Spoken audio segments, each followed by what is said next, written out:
2/3 majority যে দল পায় তারা আইনের ঊর্ধ্বে উঠে যায়, কোনো সন্দেহ নাই, কোনো আইন কাজ করে না। এবং আপনি দেখবেন যে বাংলাদেশে নির্বাচিত প্রতিনিধি যারা হয়, জনপ্রতিনিধি, এমপি বলেন, মন্ত্রী বলেন, এমপি মন্ত্রী হয়ে যাওয়ার পরই তারা স্থানীয় জনগণের কাছে আতঙ্ক হয়ে যায়। আপনি একজন নির্বাচিত প্রতিনিধি যদি মানুষের কাছে আতঙ্ক হয়ে যায়, একজন মন্ত্রী যদি আতঙ্ক হয়ে যায়, তখন মানুষের ন্যাচারালি কথাবার্তা বলা বন্ধ হয়ে যায়। এখন আমি সিম্পল একটা কথা বলি, যে জুলাই বাস্তবায়ন আইনটার কথা বলা হচ্ছে 2025, আমি একটু চক্ষু বন্ধ করে কল্পনা করেন, ধরা যাক আইনটা হয় নাই, জাস্ট সিম্পল ভাবেন এই আদেশটা হয় নাই, এই আদেশটা নাই কল্পনা করেন, তাহলে কি হয়?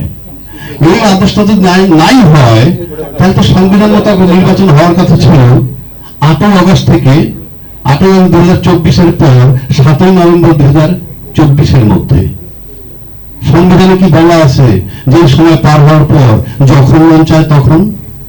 আপনি 2026-এ 12ই ফেব্রুয়ারি নির্বাচন করলেন থেকে, এই নির্বাচন করার বৈধতা দেওয়া হয়েছে এই জুলাই সনদ বাস্তবায়ন। সেখানে খুলতে দেখবেন এখানে শিশির মনির আছে, ব্যারিস্টার ফুয়াদ আছে, ওখানে বলা আছে জাতীয় সংসদ নির্বাচনের অর্থ এবার কি, সেটা হলো এই আদেশ জারি হওয়ার অব্যাহত পরে যে সাধারণ নির্বাচনটা হবে সেটাই জাতীয় সংসদ নির্বাচন। তার মানে কি?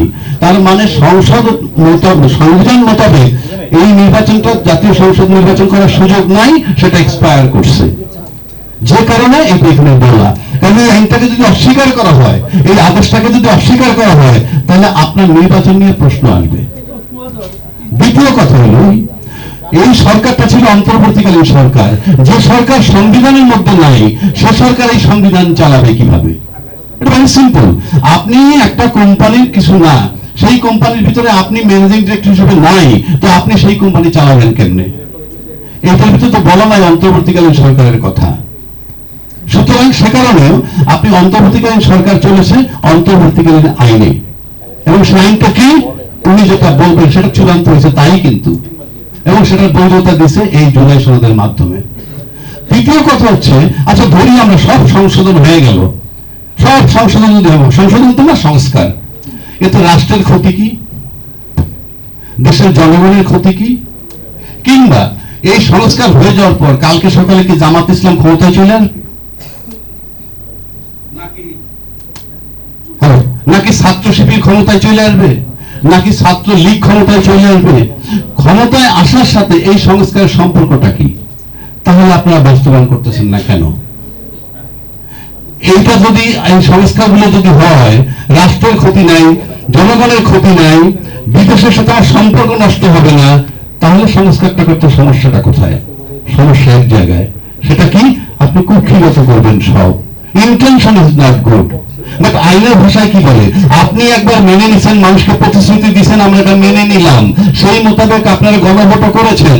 এই যে প্রতিশ্রুতি দেওয়া, আমার কাছে মনে হয় শিশির মনির বলবে, ব্যারিস্টার ফুয়াদ আসে সে বলবে, একবার যদি আপনি প্রতিশ্রুতি দেন সেখান থেকে আপনি আর ফিরে আসতে পারবেন না। আপনার প্র্যাকটিক্যাল লাইফও দেখবেন, ঘরে ফ্যামিলিকে যদি একটা কথা দেন যে এটা করব, পরে দেখলেন যে আপনার অ্যাবিলিটি নাই, ফিরে আসা কষ্ট। তার মানে কি আইনটা কিছুই না, আপনার ইন্টেনশন। আপনি রাজি হয়েছেন, সম্মতি দিয়েছেন, প্রধানমন্ত্রী বলছেন যে আপনারা হাতে ভোট দিবেন, এখন প্রধানমন্ত্রী তো একেবারেই নীরব। তাহলে প্রধানমন্ত্রীর কথার মূল্যায়ন কোথায়? প্রধানমন্ত্রী কেন কথা বলছেন না? আমি দেখলাম গতকালকে স্বরাষ্ট্রমন্ত্রী সালাউদ্দিন সাহেব বলছেন পার্লামেন্টে কি, যে রাষ্ট্রপতিরা কি উনি জিজ্ঞেস করছিলেন এই অধ্যাদেশে স্বাক্ষর করার পর যে আপনি কি এটা স্বাক্ষর করেছেন? উনি বলছেন আমি স্বাক্ষর করতে পারি না, কিন্তু আমাকে পারাচ্ছে। ভালো কথা, আপনাকে পারাচ্ছে। আপনি বলেন একজন রাষ্ট্রপতিকে কে বাধ্য করলে স্বাক্ষর দিতে? যে বাধ্য করেছেন সে তো ক্রিমিনাল অফেন্স করেছেন। ক্রিমিনাল অফেন্স যদি করেন, স্বরাষ্ট্রমন্ত্রী পার্লামেন্টে দাঁড়িয়ে যদি বলেন, তাহলে তাকে কেন জিজ্ঞাসাবাদ করে আইনের আওতায় আনা হচ্ছে না? এক। দুই, রাষ্ট্রপতি শপথ নিছেন আমি সকল রাগ অনুরাগের ঊর্ধ্বে থেকে আমি কাজ করব, সংবিধান রক্ষা করব, এবং কিছুদিন আগে উনি এটাও বলেছেন আমি জীবন দিয়ে হলে সংবিধান রাখবো। তাহলে আপনি এই যে স্বাক্ষরটা করলেন ভায়োলেশন অফ কনস্টিটিউশন। যদি আপনার স্বাক্ষর দেওয়ার রাইট না থাকে, তাহলে আপনি স্বাক্ষর করলেন কার হুমকিতে, কার ভয়ে? সেটা আপনি পারেন কিনা এবং রাষ্ট্রপতি ক্ষমতায় থাকতে পারেন কিনা তার যোগ্যতা নিয়ে প্রশ্ন আসছে। আপনি কি রাগ অনুরাগের ঊর্ধ্বে থাকতে পারছেন কিনা কিংবা পারবেন কিনা, সে বলতে পারে কিনা, সবই বলে না, যেভাবেই যান। সুতরাং এটা একটা বিরাট কোশ্চেন মার্ক। বা এটা একটা রাষ্ট্র, এটা একটা সমিতি না, একটা ক্লাব না যে আপনারা যেভাবে মন চায় সেভাবে চালালেন। আপনারা বলতেছেন, একটু আগে আমার এক ভাই বলে গেছে আপনি ধান খেতে ঘুমিয়েছে, তারপরে যথেষ্ট নির্যাতন সহ্য করছে, তাহলে আপনাকে একটু টাচ করে না, আপনাকে স্পর্শ করে না? আপনি সেই সরকারের রাষ্ট্রপতি নিয়ে আসেন, আবার বলতেছেন আপনি ধান খেতে ঘুমিয়েছেন। আমি পার্লামেন্টে একজন বিশিষ্ট ব্যক্তি, নাম বলার দরকার নাই, নাম বললে অনেক সময় তারা বিখ্যাত হয়ে যায়, অনেক সময় তারা অন্যভাবে ট্রিট করে, বলেছে যে তারা নাকি আমাদের হঠাৎ করে 2 বলে 12 রান করার পর আমাদের 300 রান করলাম, what is the use of it? এর কোনো মূল্যই নাই। পুরো পার্লামেন্ট দেখলাম টেবিল চাপড়াচ্ছে করেন। আমি সেটা একটা জবাব দিতে চাই। আচ্ছা ধরুন আপনি 2008 নির্বাচনের পর 100 রান করতে করতে 2014 নির্বাচন হলো, তারপরে আরো 100 রান করার পর 18 নির্বাচন হলো, তারপরে আরো 100 রান করার পর 2024 নির্বাচন হয়ে গেল। 300 রান করে ফেললেন বহাল তবিয়তে সরকার।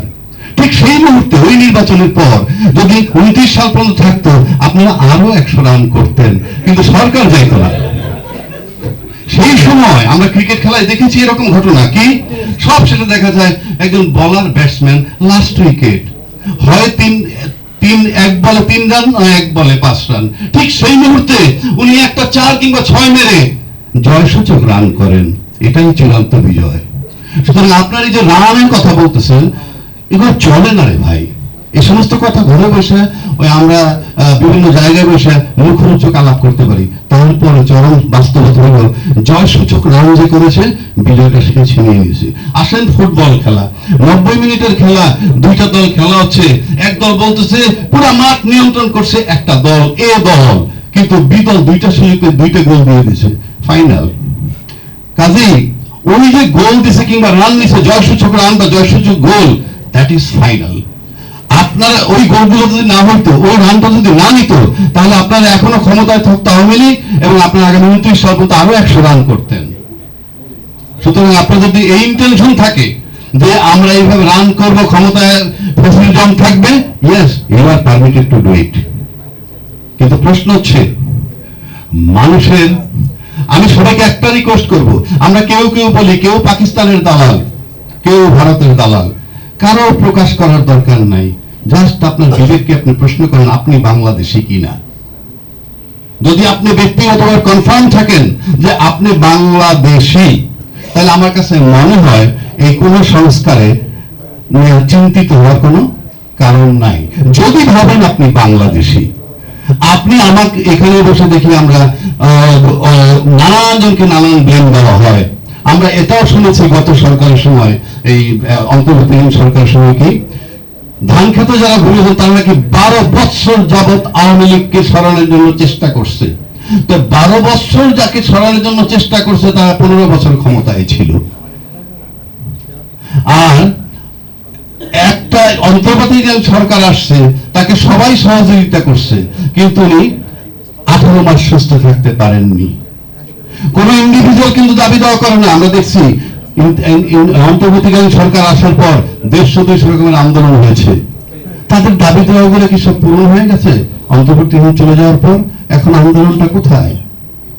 একটা আন্দোলন তো দেখতেছি না। আবার আমরা শুরু থেকে দেখতেছি কি দেশে তেলের সংকট নাই, অথচ আমরা পাম্পে গিয়ে দেখি মানুষের মিছিল।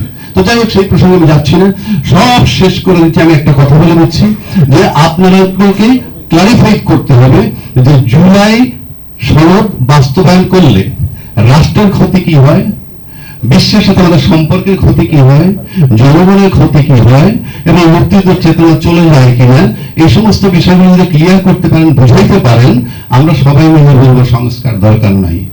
আর যদি বিষয়গুলো এরকম হয় যে এই সংস্কার করলে আপনাদের ক্ষমতা কুক্ষিগত করার দায়িত্ব থেকে আপনি সরে যান, আপনার শেখ হাসিনার মতো 15 বছর ক্ষমতা থাকা নিশ্চিত করতে চান, সেগুলো হবে না, তাহলে মেহেরবানি করে আপনাদেরকে একটা কথাই বলবো, আপনারা বাংলাদেশি হন। আমি নিশ্চিত করে বলতে পারি, যিনি বাংলাদেশি হবেন, যারা বাংলাদেশি হবেন, তাদের এই সংস্কার করার ক্ষেত্রে কোনো আপত্তি থাকবে বলে আমি মনে করি না, আমি বিশ্বাস করি না।